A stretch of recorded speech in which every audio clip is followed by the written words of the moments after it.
지난주 같은 경우에 뭐 주최 측 추산 한 2만여 명 모였다고 했는데 어제는 한 3만여 명 모이셨던 것 같아요. 그렇죠? 네, 네. 자, 민심의 분노가 제가 보기에는 지금 윤 대통령과 여당과 이런 행동들이 우리에게 보여지는 더욱더 불을 지핀다라고 생각이 많이 드는데 이런 집회 양상은 계속되지 않겠는가? 또 한 일각에서는 앞으로 이렇게 가면 전국적으로 20만 명 운집도 가능하다 이런 얘기까지 나오고 있습니다. 네. 어떻게 보십니까? 사실은요, 어제 집회뿐만 아니라 그 계속해서 지금 윤석열 대통령에 대해서 비판하는 국민들, 비판의 목소리를 높이는 국민들이 계속 비가 오건 계속 모여가지고 정말 존경스러울 정도로 매주 모입니다. 지금 그게 꾸준히 있다가 이제는 정말 22대 국회로 바뀌면서 또 마지막 법안을 갖다가 대통령께서 그 거부권을 행사함으로써 국민들의 민의를 무시하는 이 행태에 대해서 아주 분노한 국민들께서 더 많이 나오신 걸로 보여지는데요. 지금 윤석열 대통령이 지금 이 하는 행태를 봤을 때 윤석열 대통령이 이렇게 생각할 겁니다. 지금 올해 선거 없죠? 내년에도 선거가 없지 않습니까? 26년도까지. 국민들한테 심판받을 일이 없다. 26년까지는 그런 생각으로 그때까지 밀어붙이자 이렇게 생각을 하고 있는 것 같아요. 네. 그렇지만은 그 과정에 계속 국민들의 분노는 쌓여가고 지지율로 지금 드러나고 있지 않습니까? 그 민주화 이후에 헌정사상 그 최악의 여론조사 지표 지지율 이게 나오고 있는 대통령 아닙니까? 그러니까 국민들의 이런 분노를 받아들인다. 말은 겸허하게 받아들인다 그래놓고 또 지난주에는 술 먹고 다 과거는 잊어버리자 이랬지 않습니까? 과연 정신을 차리고 있는지 정말 의문이고요. 이런 식으로 계속 하다가 그동안도 일방통행식으로 독주한 거에 대해서 총선에서 심판을 받았음에도 불구하고 정신을 차리지 못하시고 계속 이런 식으로 독재를 한다면은 네. 정말 그 국민들의 분노, 들불처럼 있는 국민들의 분노를 어떻게 감당할지 저는 정말 두렵습니다. 우리 지금 국민들이 좀 전에 저희가 오프닝에서 다뤘던 이슈 세월호 참사 그때의 어떤 분노가 박근혜 전 대통령 그 탄핵으로 이어졌단 말이에요. 지금 최상병 사건의 문제도 오버랩 되면서 지금 이렇게 가는 거 우리가 지금 또다시 광장으로 촛불을 들고 나가야겠구나 이런 마음들이 민심이 들불처럼 지금 일어나고 있다고 보는데요. 우리 지금 노영희 변호사께서도 집회 지난번에도 늦게까지 계셨었고 어떻게 보셨습니까? 저는 뭐 어제 집회는 못 갔는데 네. 뭐 50만이 왔다 이런 얘기까지 사실 듣긴 들었어요. 네. 근데 정확하게 몇 명이 왔는지는 모르겠지만 어쨌든 또다시 국민들이 주말을 반납하고 휴일을 반납하고 또 이제 이렇게 거리를 나서야 된다는 게 사실은 마음이 매우 아프고요. 좀 집회에 대한 얘기들이 좀 정확하게 어제는 사실 민주당 주도로 또 이 집회도 있었었고 맞습니다. 나중에 촛불 네. 집회도 이제 있었었고 뭐 이랬던 네. 걸로 알고 있는데 현실적으로 이 집회가 갖는 의미가 무엇인지 좀 사람들에게 좀 더 정확하게 알려야 될 필요성은 있다고 봅니다. 네. 왜냐하면 많은 분들이 주변에서 피로감을 솔직히 호소하는 분들이 되게 많고요. 지난번에 탄핵시켜가지고 그때 우리가 그렇게 촛불 들고 밤에 나가서 온 가족들이 전부 다 가가지고 결국은 좀 새로운 세상 만들어내고 한 거 했는데 네. 그 결과가 이거냐, 그 결과가 윤석열이냐 이제 이렇게 나와버리면서 네. 게다가 지금 매번 그렇게 국민들에게만 기대려고 하는 것 자체가 싫다 이제 이런 얘기까지 나왔었단 말이에요. 네. 그러니까 총선의 결과와 함께 이제 민주당에서 적극적으로 나서고 있는 것 같고요. 네. 또 다른 당들도 좀 더 강력하게 싸우겠다라는 얘기를 지금 하고 있는 거는 같아요. 네. 그런데 그것에 조금 더 동력이 좀 더 쌓이고 좀 더 뭔가 좀 범국민적으로 이게 정말 물결처럼 일어나게 하려면 지금이 박근혜 정권 때보다 훨씬 더 국정농단이 심하다는 것에 대한 정확한 인식과 그다음에 이것을 해결하기 위해서는 박근혜 전 대통령은 그래도 너무 무력하게 그 당시에는 좀 양심적으로 이건 그래, 약간 네, 반면적이지만 좀 약간의 염치는 있었어요. 네, 네, 그렇게 그냥 좀 수용한 측면이 네, 있어 맞아요. 보였어요. 네. 근데 지금은 완벽하게 센 사람이 여기에 저항하고 있는 거잖아요.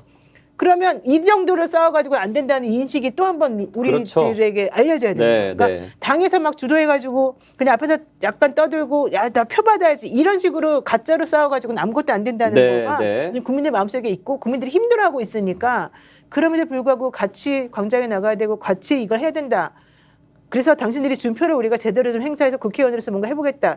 이걸 좀 더 정확하게 보여주시고 네. 좀 더 우리를 설득해 주시고 좀 더 효능감 있는 정치 행위를 좀 해주시면 네. 저는 20만이 아니라 진짜 200만 명대 나갈 수 있을 것 같거든요. 네, 네. 그러니까 지금 다들 마음속으로는 이런 식으로 나가면 안 된다는 생각들을 많이 갖고 그렇죠. 있지만 네. 그거를 표현하거나 바깥으로 다시 나가는 것에 대해서 사실은 조금 좀 힘들어하고 있어요. 네, 있어요. 분명. 그러니까 네. 그렇게 한다고 될까? 나 너무 힘든데 지난번에 해보니까 좀 너무너무 힘들던데 이 생각이 많이 있으셔가지고 지금 나가는 것 자체를 조금 주저하는 분들도 상당히 많아요. 네. 그래서 물론 이제 22대 국회 개원했으니까 잘 하시겠지만은 네. 좀 더 명확하게 우리들에게 메시지를 전달해 주시고 좀 더 조직적으로 이걸 움직여 주셔서 우리들이 기꺼이 함께 나가가지고 기꺼이 상황을 다시 바꿔볼 수 있도록 좀 노력해주면 좋겠고 우리가 이렇게 나가가지고 좀 약해 보인다.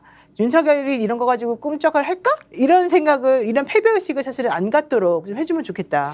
이 부정적 반복 학습이 되면 안 되는데 우리가 지금 오늘도 얘기했던 것처럼 세월호 사건의 이 결과가 이 각하로이가 나는 것 이런 상황들이 유족들은 물론이고 사실 이 사안의 결론을 접하게 되는 미래 세대들 우리 국민들 이 책임지는 정부가 아닌 대한민국으로 느끼시면서 체념과 정치 혐오로 갈까봐 맞아요. 그게 굉장히 우려스러운 부분이거든요. 아니 근데 네. 어제 집회는 그런 면에서 좀 사뭇 달랐어요. 잘했어요. 일단 예. 첫 번째 그 전주 집회가 야칠당 집회였죠. 야칠당 집회에서 민주당 집회로 이를테면 좀 축소된 겁니다. 네. 조국혁신당도 같이 하지 않았고 다른 뭐 정의당이나 뭐 여러 정당이 함께하지 않았습니다. 그러면 좀 줄어야 되죠. 또 하나.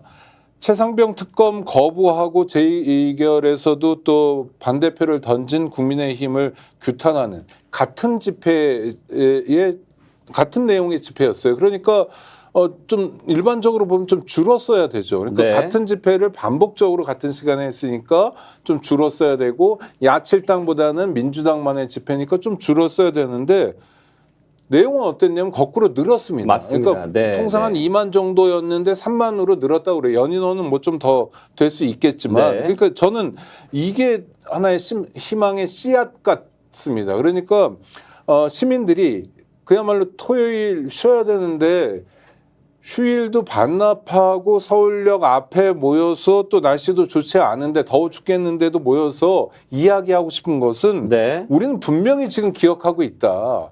당신이 거부권 행사했고 특히 당신이 관련된 사건에 대해서 스스로 거부권을 행사했고 그다음에 국민의힘 의원들을 닥달해서 부결시키도록 했다라는 것을 기억한다는 걸 분명히 말하고 싶은 시민들이 꽤 있는 거고요. 네. 저는 이 집회가 반복될수록 인원이 더 늘어날 것 같다는 생각이 듭니다. 왜냐하면 이게 우리의 민주주의를 지켜야 되겠다는 시민들의 의지가 상당히 높은 수준이고요. 또 네. 이 사안은 다른 사안이 아니라 우리의 20살 청년을 어이없이 빼앗겼고 그 죽음과 관련해서 정말 책임 있는 사람들이 뭔가 자기 역할을 하고 이런 죽음이 다시는 생기지 않도록 노력한 게 아니라 모두 다 책임지지 않으려고 이 사람 빼라 저 사람 빼라 사건을 무마하고 다 도망가 버리고 그래서 결국 병사의 죽음만 도드라져 있는 네. 이 말도 안 되는 상황, 납득할 수 없는 상황에 대해서 화내고 있는 국민들이 꽤 많을 거다. 그래서 저는 이거는 굉장히 중요한 어떤 포인트가 될 거라고 봅니다.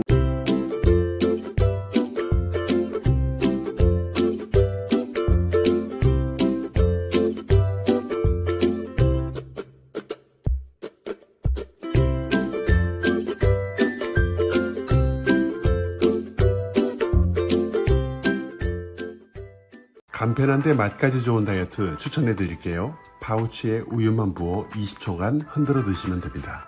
서리태 단백질과 건조효모로 한 끼에 필요한 영양소들이 알차게 들어있습니다. 정말 맛있는 비타샵 블랙 스무디 다이어트.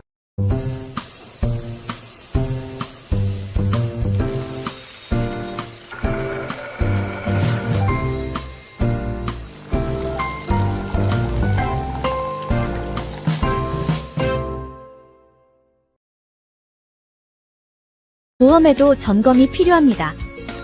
요즘 경기가 어려워서 보험료 내는 것도 부담스럽죠? 보험료는 줄이고 보장은 넓게. 건강보험도 자동차 보험도 나에게 맞춤 보장. 믿을 수 있는 보험 전문가들. 믿을 수 있다 더 착한 보험. 본 광고는 손해보험 광고 심의 기준을 준수하였으며 유효기간은 심의 결과 통보일로부터 1년입니다.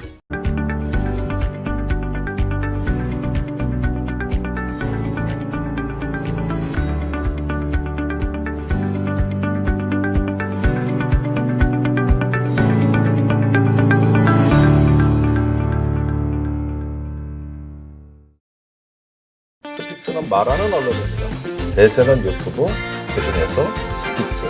좋아요, 댓글, 구독, 알림 설정.